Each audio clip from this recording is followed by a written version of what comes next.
साथियों, जय हिंद, जय भारत। मैं मदन लाल आज़ाद, संस्थापक संयोजक all India bike board taxi union. आज दिनांक 16 मई 2020 को आपके समक्ष प्रस्तुत हूँ। देश में हुए तमाम ठगी प्रकरणों को लेकर, कोरोना जैसी वैश्विक महामारी से उपजे संकट को लेकर और तमाम तरह की कानूनी कार्रवाइयों की जानकारी आप सब तक पहुंचाने के लिए इस ऑडियो संदेश को रिकॉर्ड कर रहा हूं। जैसा कि आप सबको पता है कि हिंदुस्तान एक कठिन दौर में प्रवेश कर चुका है। हमारे देश में हवाई सफ़र करने वाले ठग जिस महामारी को लेकर आए थे, उसका कहर थमता नहीं दिख रहा। सरकार ने जिन्हें योद्धा बनाकर इस असाध्य अदृश्य शक्ति से लड़ने के लिए अस्पतालों में और सड़कों पर उतारा था, वो कोरोना वॉरियर्स, चाहे वो स्वास्थ्यकर्मी हों, हमारे पुलिसकर्मी हों या सफाई सैनिक हों या सुरक्षा बलों से जुड़े हुए अन्य जवान या ऑफिसर हों, वो तमाम योद्धा कोरोना की चपेट में लगातार आते जा रहे हैं। आज ही महाराष्ट्र मुंबई से खबर आई है कि 10 से अधिक पुलिसकर्मी हमारे कोरोना की चपेट में आ गए हैं वहाँ। और दिल्ली में पिछले दिनों एक हमारे बहादुर साथी अमित की हृदय विदारक मौत हो चुकी है। इस तरह के बहुत सारे मामले हैं। 1000 से ज़्यादा हमारे पुलिसकर्मी साथी कोरोना की चपेट में आ चुके हैं। दर्जनों सफाई कर्मचारी शहादत दे चुके हैं। दर्जनों स्वास्थ्यकर्मी डॉक्टर्स शहीद हो चुके हैं कोरोना से लड़ते लड़ते। और ये दिन प्रतिदिन गंभीर रूप धारण करता जा रहा है। लेकिन दोस्तों, सबसे दुर्भाग्यजनक जो पहलू है इस वैश्विक महाआपदा का, वो ये है कि जो ठग, बेईमान लोग, जमाखोर लोग, मुनाफाखोर लोग इस महामारी को हिंदुस्तान में लेकर के आए थे, वो इस महामारी की आड़ में उन तमाम लोगों का शोषण कर रहे हैं जो पीड़ित हैं, शोषित हैं, वंचित हैं, ठगी का शिकार बने हैं या मेहनत मजदूरी करते थे महानगरों में। उन तमाम लोगों को ठग लोग, जिनके कारण ये महामारी हमारे देश में आई, उनका उत्पीड़न कर रहे हैं। उनकी मेहनत की कमाई को हड़प जाना चाहते हैं और अपनी इस साजिश को कामयाब करने के लिए वो आपकी मेहनत की कमाई को हड़पने के लिए ऐसा षड्यंत्र रच रहे हैं जो सामान्य लोगों की समझ में अभी भी नहीं आ रहा है। चाहे वो केंद्र की सरकार हो, चाहे वो राज्यों की सरकार हो, वो इस महामारी की आड़ में जनसाधारण के और खासकर अपराध पीड़ितों के तमाम कानूनी अधिकारों को अवैध रूप से समाप्त कर रही हैं और तमाम लाभ उन लोगों को पहुंचा रही हैं जिनके पास कोठियां हैं, बंगले हैं, फार्म हाउसेज हैं, घरों में गाड़ियां हैं। और जो लोग पैदल हैं या दोपहिया वाहनों पर चलते हैं, जो मेहनत मजदूरी करते हैं, या वो कहीं 4th क्लास की या अधीनस्थ वर्ग में नौकरियां करते हैं, जिनके पास कारें नहीं हैं, कई कई मकान नहीं हैं, इस तरह के तमाम लोगों को जो पब्लिक ट्रांसपोर्ट पर डिपेंड होते थे अपने हर काम के लिए, ड्यूटी करने के लिए, अपनी रोजी रोटी के लिए या कहीं किसी का सुख दुख जानने के लिए, उन तमाम लोगों के तमाम रास्तों को बंद करने के लिए केंद्र और राज्यों की सरकारों ने आम आदमी से, जनसाधारण से पब्लिक ट्रांसपोर्ट की सुविधा को छीन लिया है और आज हालात ये हैं देश में कि साधारण मनुष्यों के लिए, जो देश की 90% आबादी है, जो मजदूरी करती है, किसान हैं, अधीनस्थ कर्मचारी वर्ग है, उन तमाम लोगों को रोजी रोटी का भी संकट इस कुव्यवस्था के कारण झेलना पड़ रहा है। और इससे भी ज़्यादा दुखद पहलू अगर हम देखें तो ये है कि सरकार ने तो कानूनों को ख़त्म किया ही है, बहुत सारों को। जो कोर्ट हैं, अदालत हैं, जो मनुष्य की, प्रत्येक नागरिक की अंतिम उम्मीद होती हैं कि यदि सरकार कहीं जनसाधारण के खिलाफ, गरीब आदमी के खिलाफ कोई काम करेगी तो वो अदालतों की शरण में जाएगा और वहाँ अदालतों से उसे न्याय अवश्य मिलेगा। दोस्तों, आज स्थिति ये है कि आप देख रहे होंगे सुप्रीम कोर्ट बंद है, 24 मार्च से ही लगातार दिल्ली हाई कोर्ट बंद है, और देश में जितने भी रेड जोन्स में जितने भी हाई कोर्ट्स हैं या डिस्ट्रिक्ट कोर्ट्स हैं वो तमाम बंद कर दिए गए हैं। उनमें आम आदमी के लिए कहीं भी कोई सुनवाई नहीं हो रही है। सुनवाई हो रही है तो किनकी? उन लोगों की जो धनाढ्य हैं, धन पशु हैं, अमीर हैं। उनके लिए आज भी सुप्रीम कोर्ट भी खुले हुए हैं, हाई कोर्ट भी खुले हुए हैं, डिस्ट्रिक्ट कोर्ट भी खुले हुए हैं। उनके लिए तमाम सुख सुविधाएं आज भी खुली हुई हैं। हवाई जहाज़ आज भी विदेशों से यहाँ लोगों को लेकर के आ रहे हैं। लेकिन जो हमारे साधारण नागरिक हैं देश के, हिंदुस्तान के, वो कहीं यात्रा नहीं कर पा रहे। बहुत सारे लाखों की तादाद में लोग देश भर में सड़कों पर पैदल घूम रहे हैं और उन्हें बेरहम लोग कुचल रहे हैं, जानबूझ के कुचला जा रहा है उनको। हमको ऐसा लगता है साधारण लोगों को कि वो एक्सीडेंटल डेथ हैं। वो एक्सीडेंटल डेथ नहीं है, बल्कि जो सत्ता व्यवस्था के गुलाम लोग हैं,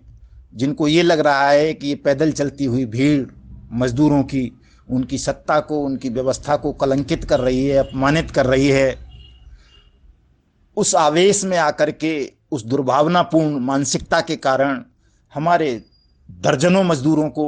नियमित रूप से सड़कों पर, रेल पटरियों पर कुचला जा रहा है, ताकि उनमें एक खौफ पैदा कर दिया जाए कि लोग अपने घरों से ना निकलें, वो लोग शहरों को छोड़कर गांवों की तरफ ना भागें और सत्ता व्यवस्था को बदनाम ना करें। दोस्तों, कोई भी मनुष्य अपना घर नहीं छोड़ना चाहता, लेकिन जिस घर में किसी को रोटी तक ना मिले तो आखिर भूख से कब तक लड़ सकता है आदमी। सम्मान तो आप देख ही रहे हो कि किस तरह से सड़कों पर पैदल चलने वाले लोगों को पीटा जा रहा है, कितनी दुर्गति उनकी हो रही है, और एक तरह से दोयम दर्जे के नागरिक उन करोड़ों लोगों को बना करके व्यवस्था ने छोड़ दिया है, जिन लोगों ने इन बड़े बड़े महानगरों का, बड़ी बड़ी अट्टालिकाओं का, बड़े बड़े 5 स्टार होटल्स का, हॉस्पिटल्स का अपने खून पसीने से निर्माण किया। आज वो तमाम लोग इन तमाम सुविधाओं से वंचित कर दिए गए हैं जानबूझ करके। तो बड़ी दुखद स्थिति इस वक्त देश की हो गई है साथियों। और इस स्थिति में हम लोग कुछ ज़्यादा कर नहीं पा रहे और ज़्यादा कुछ नहीं कर पा रहे हैं। तो इस वजह से जो हमारे लाखों ठगी पीड़ित हैं उनमें तनाव बढ़ रहा है। उनका जो मानसिक संतुलन पहले से ही बिगड़ा हुआ था वो और ज़्यादा बढ़ता जा रहा है। और बहुत सारे लोग दिन रात फ़ोन कर करके मुझे बताते हैं कि वो बेहद तनावग्रस्त हो रहे हैं और उनकी अटपटी बातें सुन सुन करके बहुत पीड़ा होती है। जो 20 लाख करोड़ रुपए का भारी भरकम ये दिखावटी आर्थिक पैकेज सेंट्रल गवर्नमेंट ने घोषित किया है, उसका कोई भी लाभ मैं समझता हूँ देश के किसी भी गरीब व्यक्ति को, किसी भी ठगी पीड़ित को, अपराध पीड़ित को नहीं हो रहा। और तमाम ये सुविधाएं उन्हीं उद्योगपतियों को, उन्हीं ठगों को प्रदान की जा रही हैं जिन ठगों ने पहले भी देश को लूटा है और वो पुनः देश को लूटेंगे। सरकार ने 20 लाख करोड़ रुपए का इतना बड़ा भारी भरकम पैकेज घोषित कर दिया और अपने आप को बहुत बड़ा दानवीर सरकार दिखाने का प्रयास कर रही है। लेकिन दोस्तों, इस सरकार ने हमारे जो देश की 2 लाख सैनिक हैं,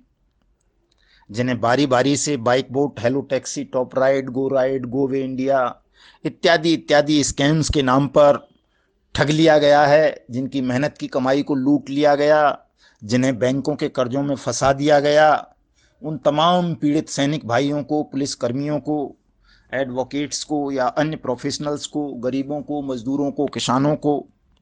इस सरकार ने, जिस सरकार को हम पिछले लगभग 1 साल से लगातार पत्र व्यवहार कर रहे हैं, बार बार धरना प्रदर्शनों के माध्यम से, कोर्ट के माध्यम से बता चुके हैं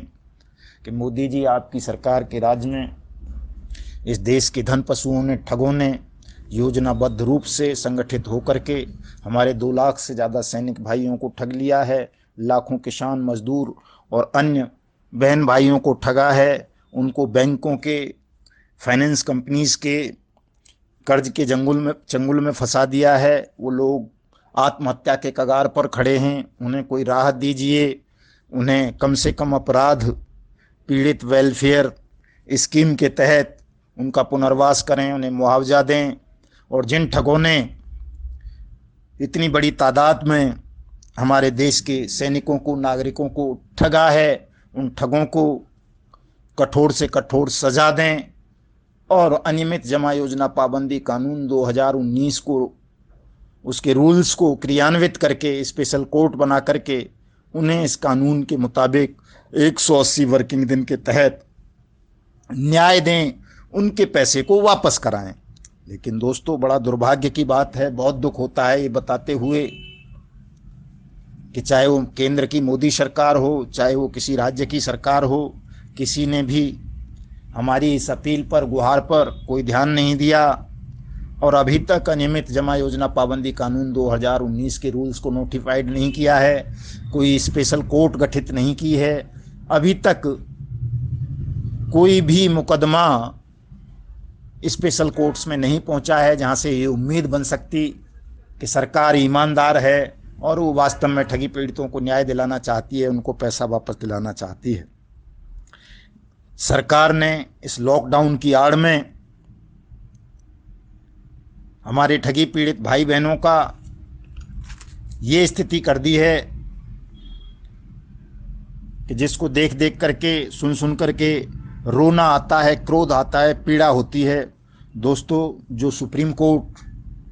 न्याय की अंतिम उम्मीद होता है किसी भी देश के नागरिकों के लिए, उस सुप्रीम कोर्ट ने अभी इस लॉकडाउन के दौरान 3 फैसले ऐसे दिए हैं जिससे लगता है कि सुप्रीम कोर्ट भी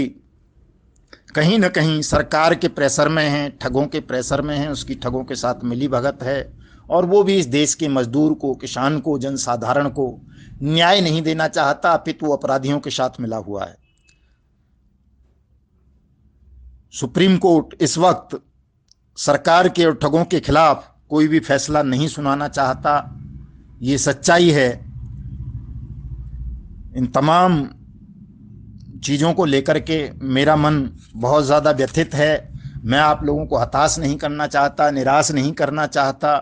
इस हताशा और निराशा के दौर में दोस्तों, हमारे पास एक ही मार्ग है। चूंकि लोकतंत्र में संगठन को, आंदोलन को, सत्याग्रह को सबसे मारक, सबसे बड़ी शक्ति बताया गया है, लेकिन इस लॉकडाउन की आड़ में सरकार लोकतंत्र की हत्या कर देना चाहती है, तमाम आंदोलनों को कुचल देना चाहती है, तमाम आंदोलनकारियों को किंकर्तव्य विमूढ़ बना देना चाहती है। मैं इस ऑडियो संदेश के माध्यम से आप सबको ये बताना चाहता हूं कि आपके समक्ष, मेरे समक्ष अब केवल जो एक रास्ता बचता है वो बचता है कि हम एक विशाल सत्याग्रह आंदोलन की तैयारी करें और इस सरकार के खिलाफ, इस सरकार की गलत नीतियों के खिलाफ, इन ठगों के खिलाफ, इन ठगों के दलालों के खिलाफ हम एक महान आंदोलन पूरे देश भर में शुरू करें और सरकार को विवश कर दें कि वो जल्दी से जल्दी अनियमित जमा योजना पाबंदी कानून 2019 के रूल्स को नोटिफाइड करे, स्पेशल कोर्ट्स का गठन करे, हमारे तमाम पीड़ित भाई बहनों के पैसों को वापस कराए अविलंब, कानून के मुताबिक। हम ये नहीं कह रहे, कोई ज़बरदस्ती नहीं कर रहे, लठ नहीं मार रहे। हम ये कह रहे हैं कि जो हमारी पार्लियामेंट ने सर्वसम्मति से अनियमित जमा योजना पाबंदी कानून 2019 बनाया है, उसमें जो रूल्स तय किए गए हैं उसमें जो नियम बनाए गए हैं, प्रोविजन बनाए गए हैं, उन प्रोविजंस के तहत हमारे तमाम ठगी पीड़ित भाई बहनों का पैसा अविलंब सरकार वापस करे। नहीं तो ये जो लाखों ठगी पीड़ित हैं देश भर में, चाहे वो PACL के हों, सहारा स्कैम के हों, टॉप राइड के हों, गो बाइक के हों, गोवे इंडिया के हों, हमारा वाहन के हों, NMM के हों, एवरग्रीन के हों, साइंस सिटी के हों, RMCL के हों, ब्लू फॉक्स मोशन के हों, फ्यूचर मेकर के हों, DCAV के हों, हमारा सारथी के हों, या किसी भी अन्य कंपनी के हों, वो तमाम पीड़ित all India bike boat taxi union के बैनर तले एकजुट होंगे और सरकार की उन तमाम नीतियों का विरोध करेंगे जिन नीतियों के कारण सरकार ठगों को बचाने के लिए अनियमित जमा योजना पाबंदी कानून 2019 को, उसके रूल्स को नोटिफाइड नहीं कर रही, स्पेशल कोर्ट्स का गठन नहीं कर रही। इन तमाम ठगों को सख्त से सख्त सजा दिलाने के लिए, अमानत में खयानत करने के लिए, ठगी करने के लिए, देश की सेना के खिलाफ, देश के नागरिकों के खिलाफ आपराधिक षड्यंत्र रचने के लिए CBI के हवाले नहीं कर रही है। CBI को अभी तक किसी भी स्कैम्स की जांच सेंट्रल गवर्नमेंट ने नहीं सौंपी है, जो बड़ा दुखद पहलू है, जो सरकार की नाकामयाबी को और ठगों से मिली भगत को दर्शाता है। आप सब जानते हैं कि सरकार ठगों से मिली हुई है। बाइक बोट स्कैम पीड़ित अच्छी तरह से जानते हैं कि बाइक बोट के ठगों ने अपने ब्रोचर्स पर, अपने पंपलेट्स पर, बुकलेट्स पर केंद्रीय मंत्री नितिन गडकरी का फोटो छापा हुआ था। बाइक बोट स्कीम्स को लॉन्च करने के लिए जगह जगह IAS IPS और तमाम मिनिस्टर्स आते थे। तो ये तमाम जो चीज़ें हैं ये बताती हैं, ये सिद्ध करती हैं कि सेंट्रल गवर्नमेंट हो चाहे स्टेट गवर्नमेंट हो, वो ठगों से मिली हुई हैं और इसीलिए वो ठगों के खिलाफ कोई सख्त कार्रवाई नहीं करना चाहती। वो चाहती हैं कि थक हार करके ये ठगी पीड़ित बैठ जाएंगे, चुप हो जाएंगे और ठग इनकी मेहनत की कमाई को हड़प लेंगे और उसका कुछ हिस्सा बेईमान अधिकारियों को, बेईमान मिनिस्टर्स को, बेईमान सरकारों को पहुंचता रहेगा और वो इसी प्रकार देश को लूटते रहेंगे, ठगते रहेंगे, बेवकूफ़ बनाते रहेंगे। दोस्तों, मैं एक और दुखद पहलू इसका बताना चाहता हूं कि all India bike boat taxi union bike boat scam के पीड़ितों को न्याय दिलाने के लिए, उनका पैसा वापस दिलाने के लिए फरवरी में सुप्रीम कोर्ट गई थी। सुप्रीम कोर्ट ने उस रिट पिटीशन को दिल्ली हाई कोर्ट के लिए रेफर कर दिया था। ये कह दिया था कि आप पहले दिल्ली हाई कोर्ट चले जाएं, दिल्ली हाई कोर्ट इस पर सुनवाई करेगा। हम दिल्ली हाई कोर्ट गए और दिल्ली हाई कोर्ट ने 2 मार्च 2020 को आदेश दिया मोदी सरकार को, यूपी सरकार को, सेबी को, मिनिस्ट्री ऑफ फाइनेंस को, मिनिस्ट्री ऑफ कॉर्पोरेट अफेयर्स को और ठग कंपनी को कि वो 4 सप्ताह के अंदर अपनी रिप्लाई विद एफिडेविट कोर्ट के समक्ष प्रस्तुत करे। दोस्तों, बड़े दुख की बात है कि आज 2 महीने से ऊपर हो गया, 2 मार्च को गुजरे हुए, हाई कोर्ट का आदेश आए हुए अभी तक न सेंट्रल गवर्नमेंट ने, न स्टेट गवर्नमेंट ने, न सेबी ने, न मिनिस्ट्री ऑफ फाइनेंस ने, न मिनिस्ट्री ऑफ कॉर्पोरेट अफेयर्स ने, न ठगों ने कोई रिप्लाई, कोई एफिडेविट सुप्रीम कोर्ट, वो दिल्ली हाई कोर्ट के समक्ष प्रस्तुत नहीं किया है। जिससे ये लगता है, ये सिद्ध होता है कि सेंट्रल गवर्नमेंट भी, स्टेट गवर्नमेंट भी आपकी समस्या को, आपकी पीड़ा को गंभीरता से नहीं लेना चाहती। वो केवल आपको लॉलीपॉप थमाए रखना चाहती है और वो दलालों को और ठगों को प्रोटेक्ट कर रही है। 15 मई को दिल्ली हाई कोर्ट ने इस अनियमित जमा योजना पाबंदी कानून पर सुनवाई करनी थी, इसके इम्प्लीमेंटेशन पर। उसमें भी सरकार को यह आदेश दिया था कि सरकार जो है एफिडेविट के साथ रिप्लाई फाइल करे कि उसने अभी तक स्पेशल कोर्ट्स का गठन क्यों नहीं किया है, इस कानून के रूल्स को नोटिफाइड क्यों नहीं किया है। उसमें भी अभी तक सरकार ने कोई रिप्लाई फाइल कोर्ट के समक्ष नहीं किया है, जिससे लगता है कि सरकार आपको न्याय दिलाने के प्रति, ठगों को दंडित करने के प्रति, आपका पैसा आपको वापस दिलाने के प्रति गंभीर नहीं है। तो दोस्तों, हमारे पास एक ही रास्ता बचता है, एक ही मार्ग बचता है कि कोर्ट की कार्रवाई तो चलती रहेगी। 6 अगस्त को दिल्ली हाई कोर्ट में बाइक बोट स्कैम पर सुनवाई होनी है। हेलो टैक्सी स्कैम पर अभी उसको क्या बोलते हैं, अपना 30 मार्च के बाद अप्रैल में लग गया था अप्रैल में सुनवाई होनी थी, लेकिन फिर लॉकडाउन बढ़ गया, उस पर अभी सुनवाई नहीं हुई है। और मुझे लगता है चूंकि 31 मई तक लॉकडाउन बढ़ाने की संभावना है, ये लॉकडाउन इसी प्रकार से बढ़ाते रहेंगे और आप लोगों को पीड़ा पहुंचाते रहेंगे। तो हमें अब जैसे ही 18 मई से संभावना है कि कुछ परिवहन सेवाएं चल जाएंगी, वैसे तो संभावना ज़्यादा ये बन रही है कि जो आज की न्यूज़ हम देख रहे थे कि केवल उन्हीं लोगों को परिवहन फैसिलिटी उपलब्ध कराई जाएगी जो सरकारी जॉब में हैं। कोई भी लोग जो कोई आंदोलन करना चाहते हैं या जो प्राइवेट लोग जिनके कोर्ट केसेज लगे हुए हैं, इस तरह की चीज़ें हैं, उनको प्राइवेट परिवहन की सुविधा, पब्लिक ट्रांसपोर्ट की सुविधा प्रदान नहीं की जाएगी। ऐसा सरकार का इरादा है। जो नेक इरादा नहीं है वो पूरी तरह से जन विरोधी फैसला है। सरकार को मैं इस ऑडियो संदेश के माध्यम से सरकार से भी अपील करना चाहता हूं कि यदि वो अपनी साख बचाना चाहती है आम जनता के बीच में और वो वास्तव में देशभक्त हैं, तो वो कुछ करे या न करे, ट्रांसपोर्ट सिस्टम को, जो पब्लिक ट्रांसपोर्ट है, उसको अवश्य आरंभ कर दे, ताकि लोग एक स्थान से दूसरे स्थान तक जाकर के अपनी समस्या, अपनी पीड़ाओं का बखान कर सकें और अपनी उन लड़ाइयों को लड़ सकें जो उन्होंने ठगों के खिलाफ, अपराधियों के खिलाफ आरंभ कर रखी हैं। तो दोस्तों, मैं आप सबसे ये कहना चाहता हूं कि ये लॉकडाउन 3 जो है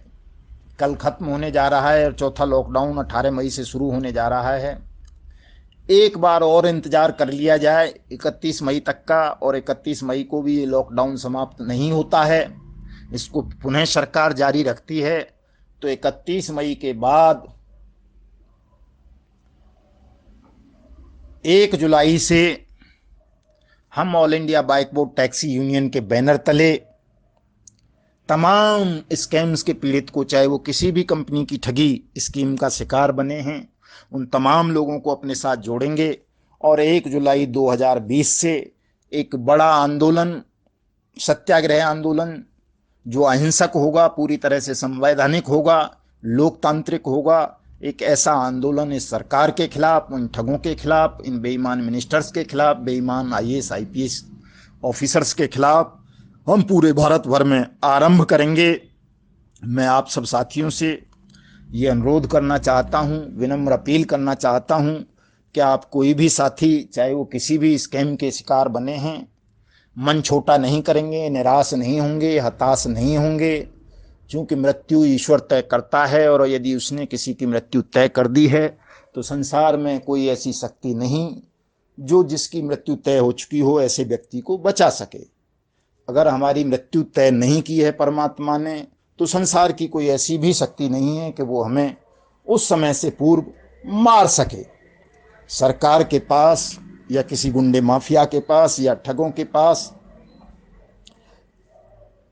मृत्यु देने का अधिकार नहीं है कि वो किसी को मृत्यु दे दें। इसलिए आपको किसी को भी डरने की, घबराने की, तनाव लेने की आवश्यकता नहीं है।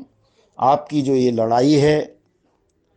हम पूर्व की भांति पूरे साहस, पूरी शक्ति और पूरी ईमानदारी के साथ लड़ेंगे, इसे जीतेंगे। आपका जो पैसा है वो आपको वापस दिलाएंगे। आप सब लोग निश्चिंत रहें, मन में धैर्य रखें। कुछ साथी कहते हैं कि साहब इतना पैसा ठगों से कवर नहीं हुआ तो कहाँ से आएगा। तो दोस्तों, अब तो जब देख लो, अभी तक कल परसों तक सरकार कह रही थी कि उसके पास पैसा नहीं है, कभी RBI से लोन मांग रही थी, कभी कहीं से, और अभी जब मुसीबत आई उसे लगा कि देश की जनता विद्रोह कर देगी सरकार के खिलाफ, तो उसने अविलंब 20 लाख करोड़ का पैकेज घोषित कर दिया। तो आपकी लड़ाई तो कितनी है? बाइक बोट स्कैम 42,000 करोड़ का है, हेलो टैक्सी स्कैम 1,001 करोड़ का होगा, टॉप राइड स्कैम 200-250 करोड़ का है, RMCL स्कैम है इतने का ही, आपका साइंस सिटी स्कैम है लगभग 40-50 हज़ार करोड़ का। मतलब टोटल 1 लाख करोड़ तक में तमाम स्कैम्स का निपटारा हो जाएगा। तो यदि आप लोग संगठित हो जाते हैं तो 1 लाख करोड़ रुपए सरकार के लिए कोई बड़ी बात नहीं है। लेकिन शर्त यही है कि आप सबको संगठित होना पड़ेगा, हल्ला बोल आंदोलन करना पड़ेगा और सरकार को ये बताना होगा, ये दिखाना होगा कि आप लोग वाकई बहुत दुखी हैं, पीड़ित हैं और आपके साथ अन्याय हुआ है, ठग हुआ है और वो सरकारी संरक्षण में हुआ है, इसलिए सरकार जिम्मेदार है और आपको पैसा इसी सरकार से वापस लेना है। वैसे भी सुप्रीम कोर्ट बहुत बार इस तरह की रूलिंग दे चुका है कि इस तरह के तमाम स्कैम्स में सरकार ही किसी एजेंसी को डिप्यूट करती है और सरकार ही आर्बिट्रेटर के माध्यम से या मध्यस्थता के माध्यम से तमाम ठगी पीड़ितों का पैसा सदा वापस करती रही हैं। ठगों से सरकार कैसे पैसा वसूलेगी, वो सरकार और ठगों के बीच का मामला है। उस पर हमें और आपको ज़्यादा चिंतन करने की आवश्यकता नहीं है। आप सबका पैसा अवश्य ही निश्चित रूप से आपको मिलेगा। आप लोगों को कहीं भी घबराने की या विचलित होने की आवश्यकता नहीं है। जैसा कि ठगों के दलाल आजकल अपने ऑडियो वीडियोज़ के माध्यम से ठगों को देवता बताने का या सिद्ध करने का प्रयास कर रहे हैं, आप लोगों को भ्रमित करना चाहते हैं, तोड़ना चाहते हैं।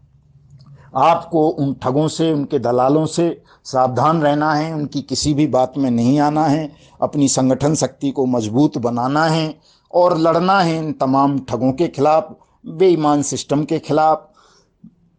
आप कोई भी साथी जिन्होंने अभी तक अपनी शिकायत दर्ज नहीं कराई हैं ठगी के संदर्भ में, वो साथी मेरा व्हाट्सएप नंबर नोट कर लें,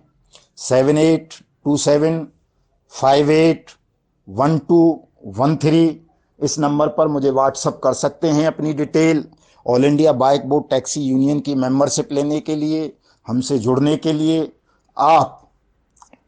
इसी व्हाट्सएप नंबर पर, दोबारा से रिपीट कर देता हूँ धीरे धीरे ताकि आप लोग लिख सकें इसे, 7827581213। इस नंबर पर आप अपनी डिटेल मुझे व्हाट्सएप के द्वारा सेंड कर सकते हैं या yugantarnews@gmail.com पर मेल करके अपनी शिकायत भेज सकते हैं। चूँकि डाक व्यवस्था आजकल चल नहीं रही है, इसलिए कोई भी साथी डाक से अपनी डिटेल सेंड नहीं करेंगे। व्हाट्सएप और ईमेल के माध्यम से ही अपनी शिकायत और detail all India bike board taxi union को भेजेंगे, यूनियन की मेंबरशिप लेंगे और जो आने वाली 1 जुलाई 2020 है, उस दिन के इस महान आंदोलन को पूरी ताकत के साथ मिल कर के हम सब सफल बनाएंगे और अपनी मेहनत की कमाई को इन ठगों से, इस बेईमान सिस्टम से वापस करेंगे। जय हिंद, जय भारत।